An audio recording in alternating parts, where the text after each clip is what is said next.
siday ballantu ahayd taliyihii ciidanka nabad sugidda NSS-ta waxaan aroortii isugu nimid xafiiska durba waxa uu ii dhiibay furo gaari iyo tilmaan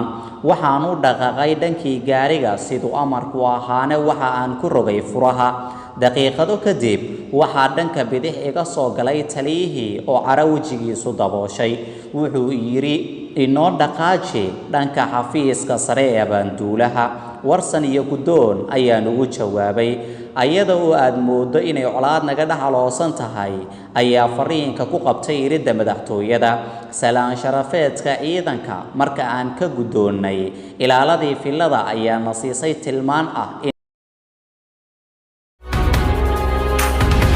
abaanduulaha ciidanka qalabka sida sareeyo guuto Maxamed Siyaad Barre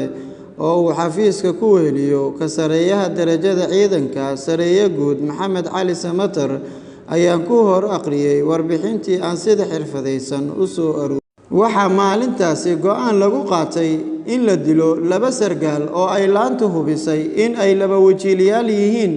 dhaawacna gaarsiiyeen guud ahaan ummadda Soomaaliyeed iyo in aniga iyo taliyaha nala siiyo laba darajo ciidan iyo maamuus dheeraad ah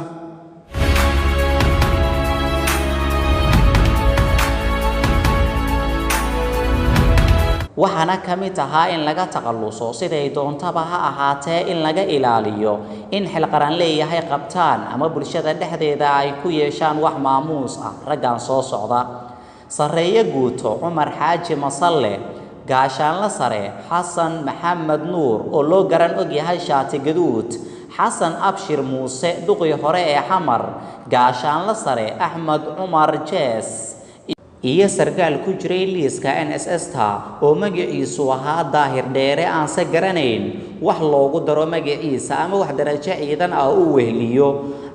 halkaasna aan kaga haray intii aan huwana shaarka shisheeye ee u joogay Itoobiya caawinta garsoorka waxaan hubiyay sida ay uga warwar iyo cabsi qabtay xilligaas Itoobiya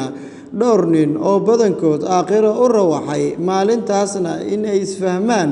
saraakiisha kacaanka isla markaana ay wada shaqeeyaan wasiirkii cadaaladda ee xilligaas aan joogay Itoobiya waxa uu si cad igu yiri ma jecli ragga haatan xukumo Soomaaliya hase ahaatee cabsida inoogu badan waxa weeye haddii ay xukunka xoog ku qabsadaan rag badan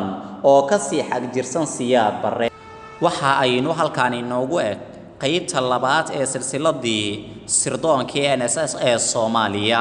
waxaana halkaan idinkaga soo gudbinayay anigoo ah Cabdirasaaq Al-Cabdi iyo saaxiibkayga Salmaan Ciise Cabduqaadir intaynu ka gaarayno kana mid xigta waxaan idinkaga tagaynaa sidaa iyo wassalaamu calaykum waraxmatullaahi tacaala wabarakaatuh